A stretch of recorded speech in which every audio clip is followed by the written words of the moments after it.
SportsNola.com with the head coach of the Uno Privateers, Mark Slessinger, on a big day for you.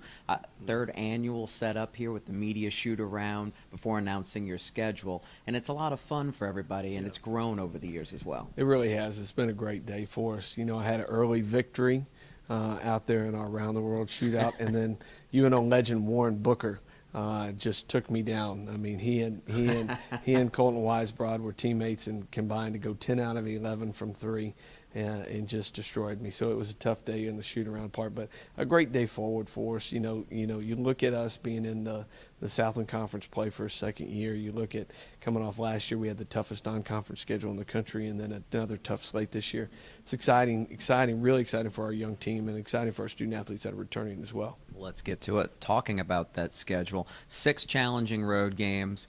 Indiana clearly being the highlight both for you personally and for the program, playing one of the traditional powers in college basketball. But overall, you look at it and you have to feel like the way your program is developed, that you have the talent to athletically match up with all of these teams, and that has to be uplifting for you and the staff to know that's where you are right now. It really is a different team. You know, we've been smaller and had a lot of speed and played with really one or two, not centers but forwards, right. Small forwards, and us to have a lot bigger team now and to be able to be a lot longer, I think will enable us to play with more of those high-level teams more frequently. And so it's an exciting part for that. The Indiana game's big for me personally, obviously growing up there and my family being so involved in with the program and being huge fanatics has been a big part. And Chris Arkenberg, our assistant, is grew up a stone's throw from there too, so it's important for him to go back and his family to be able to experience that. And it's a dream come true. I dreamed about that as a kid, a little kid coaching there in that building, and it'll be a great experience for our student athletes to be able to go in there and see that and experience it. And it's one of the great theaters of college basketball for sure. And you mentioned in the press conference how that helps prepare your team for the difficulties of conference play. Second year in the Southland coming up, and a change in the way the schedule lays out that people will notice. It used to be a Thursday-Saturday format. Now, Saturday-Mondays, moving to Mondays. Talk about the importance of that change. There were some real important reasons to improve the level of play. That's some things you don't even control behind that. Right. It was a big day, big decision by our league to play the Saturday doubleheader and the Monday night single game for us.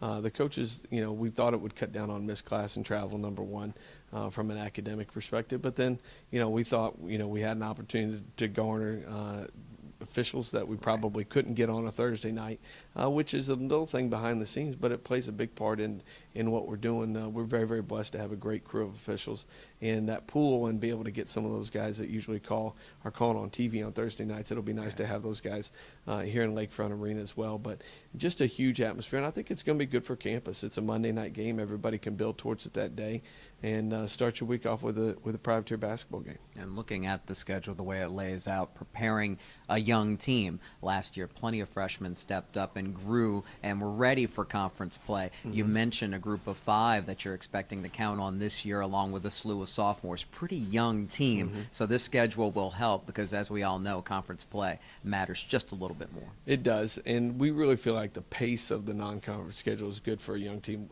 We've got a couple games where we're not overloaded back to back to back, where we can play, come back, retool, and teach off of those games that we had, and let these guys develop. We're going to throw them in the fire. We're not going to wait. We're going to play these guys early, and we really think that in the long run, their development will take off very, very quickly.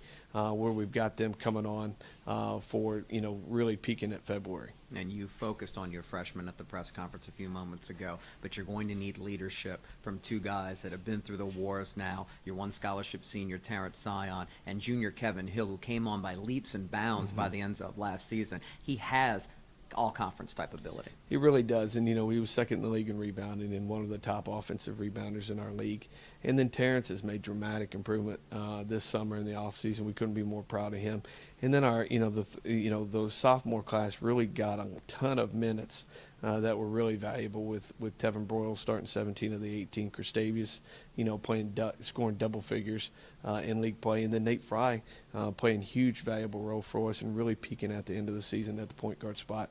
We're really excited about all those guys. But that's the growth of a program for you. You're going with a lot of freshmen now and trying to build 4-year guys together, used to playing together, growing up together, and that's huge, especially when you want to try to be a mid-major power like UNO's been in the past. It is, and if you're really wanting to build a program, I think that's the formula for us that works for us. I can't speak for anybody else, but that's the formula that's going to work for us. We want to have guys in our program that are going to be here, that are going to grow, and are going to be a part of what we're doing for the long haul. And I think we're willing to play these guys early, and we're not scared to play them. We think they've got good enough talent. We think that they're very intelligent players that are going to make good decisions and grow at a high rate.